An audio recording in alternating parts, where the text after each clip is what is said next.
Fala, rapaziada do canal Palestra 24 Horas. Aqui você não perde nada sobre o nosso Verdão. Então já deixa o like, se inscreve e bora pro vídeo.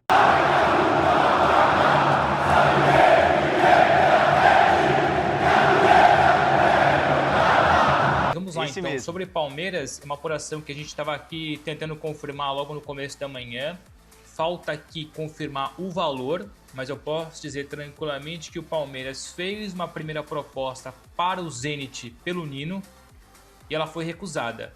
Não custa lembrar que o Zenit pede ali mais ou menos 10 milhões de euros pelo Nino. O Nino que também é alvo do Cruzeiro, alvo do Fluminense. Já deixou nos bastidores claro que a preferência é pelo Fluminense se porventura voltar ao Brasil. O Palmeiras não desistiu.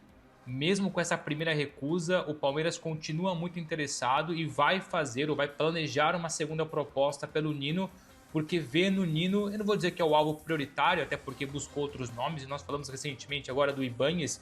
O Ibáñez também foi sondado, só que o Al-Ahly pede 25 milhões de euros, segundo a apuração do Daniel Bocato, nosso companheiro, publicou isso mais cedo. O Ibáñez foi sondado, mas muito caro, o Palmeiras nem cogitou. Já o Nino não. Mesmo com o Zenit fechando as portas, a primeira proposta foi recusada, mas o Palmeiras vai insistir e fazer uma segunda oferta pelo Nino, zagueiro ex-fluminense, hoje no Zenit. E o Nino é um cara que todo mundo, né, é o que o Bruno falou, né, principalmente Fluminense, mas agora o Palmeiras então tentando ou indo fazer uma outra proposta. Falta pouco para o anúncio oficial do Marlon Freitas no Palmeiras, essa é a informação que a gente tem. Nas últimas horas, Palmeiras e Botafogo já iniciaram aquela fase de troca de documentação, troca de contratos, e restam poucos detalhes. Eu estou curioso para saber se o Palmeiras vai anunciar o Marlon Freitas com a piscadinha nas redes sociais, né? O que estava emperrando essa negociação? O Marlon Freitas, ele tinha 10% dos direitos econômicos de uma futura negociação. E num primeiro momento, ele e os representantes disseram que iriam abrir mão dessa parte que eles tinham direito a receber, até para facilitar essa saída. A gente lembra, na última sexta-feira, quando o Palmeiras efetivamente apresentou a proposta, o Marlon Freitas teve um papo com o John Textor de cerca de 1 hora, numa chamada de vídeo, para dizer que para ele e para a família o melhor seria essa saída, até porque ele vai ter no Palmeiras um contrato mais longo, né? Ele tem mais 1 ano de vínculo só com o Botafogo, a partir de julho já poderia assinar um pré-contrato. No Palmeiras, ele vai assinar um vínculo de 3 temporadas e com um salário maior. Como ele já tem uma idade mais avançada, ele pediu para o John Textor essa liberação para deixar claro que para ele e para a família, financeiramente falando, até em termos de projeto, respirar novos ares seria interessante. No final de semana, a negociação deu uma travada porque os representantes do Marlon Freitas tentaram voltar atrás. No primeiro momento eles disseram, olha, a gente abre mão dos 10% que a gente tem para receber para facilitar a negociação. Depois eles forçaram a barra para tentar receber esse valor. O Botafogo bateu o pé, agora é oficial, Marlon Freitas e os seus representantes abriram mão desses 10% que eles teriam por direito, o negócio está caminhando e os times estão trocando as minutas contratuais. Falta pouco para o anúncio do Marlon Freitas como primeiro reforço do Palmeiras para 2026, Kelly. Olha, eu acho que a piscadinha não vai rolar. Pelo menos numa entrevista recente aí do Marlon Freitas, ele falou que é um episódio que ele não gosta muito, teve a oportunidade, inclusive, de esclarecer, dizendo que não foi uma provocação e que algumas pessoas entenderam, outra não. Acho que piscadinha não vai ter no anúncio, mas eu quero saber de vocês, Thales, Aelo, se vocês acham que é um bom nome e se esperavam essa movimentação do capitão do Botafogo sair nessa temporada para integrar aí o elenco do Palmeiras. Acho que definitivamente não vai ter piscadinha. Assim. Acho que o Marlon, conhecendo um pouquinho o Marlon, ele não vai pisar nessa casca de banana e assim, já é uma transferência polêmica para a imagem dele no Botafogo, com a torcida do Botafogo, né? Ele tem os motivos dele, acho que ele vai acabar falando em algum momento. Ele pensa que o Marlon é um cara que se fecha muito, trabalha calado e tem essa característica, essa mentalidade muito de foco, né?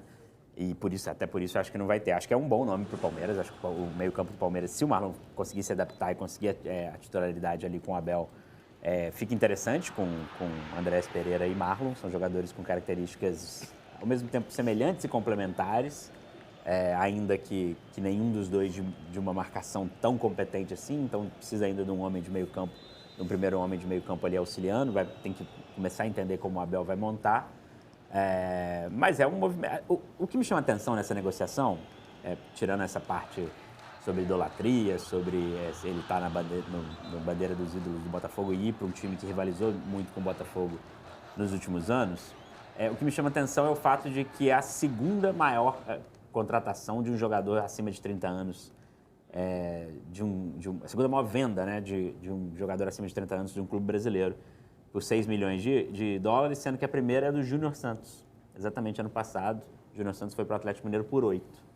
O Botafogo ainda colhe frutos do ano de 2024 no mercado com isso, porque você vender um jogador com mais de 30 anos por mais de 5 milhões de dólares é uma coisa rara. E aí a contratação passa a fazer sentido, se a gente for pensar o Botafogo, um ano menos de contrato. Mas tem toda essa parte simbólica, né? Esse simbolismo que o Marlon representava. E aí é preocupante um pouco para a torcida do Botafogo, porque quando você vê o técnico numa saída ali que ainda não está 100% explicada, se foi uma opção do David Ancelotti, se foi... Exatamente. Você vê o capitão, o líder também abandonando o barco ali, querendo... O Marlon quis, né?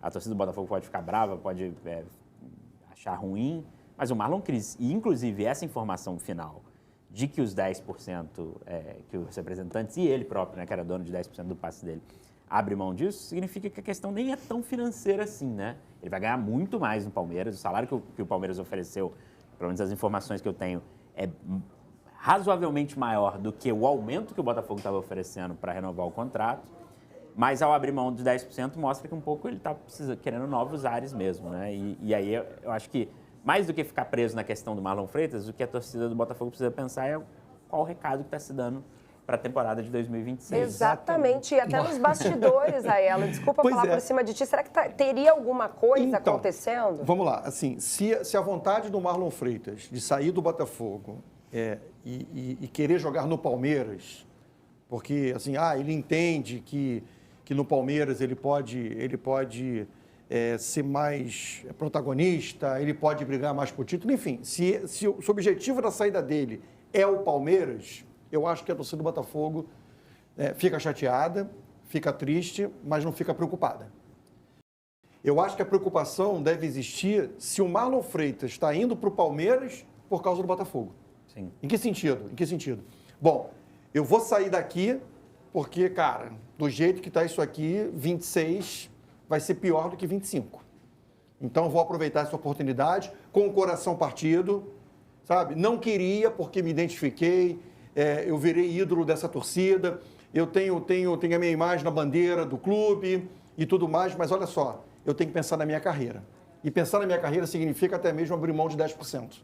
Então, vamos lá, de novo. Se a saída do Marlon Freitas para o Palmeiras é porque ele entende que no Palmeiras ele pode ser mais feliz, ele pode brigar mais por títulos e tudo mais, menos problema para o Botafogo. Nenhum problema para o Botafogo. Agora, se a saída do Marlon Freitas é porque o Botafogo, ele olhou para o Botafogo de 26 e não viu algo positivo, não viu boas perspectivas, eu acho que é aí que está a preocupação do torcedor do Botafogo.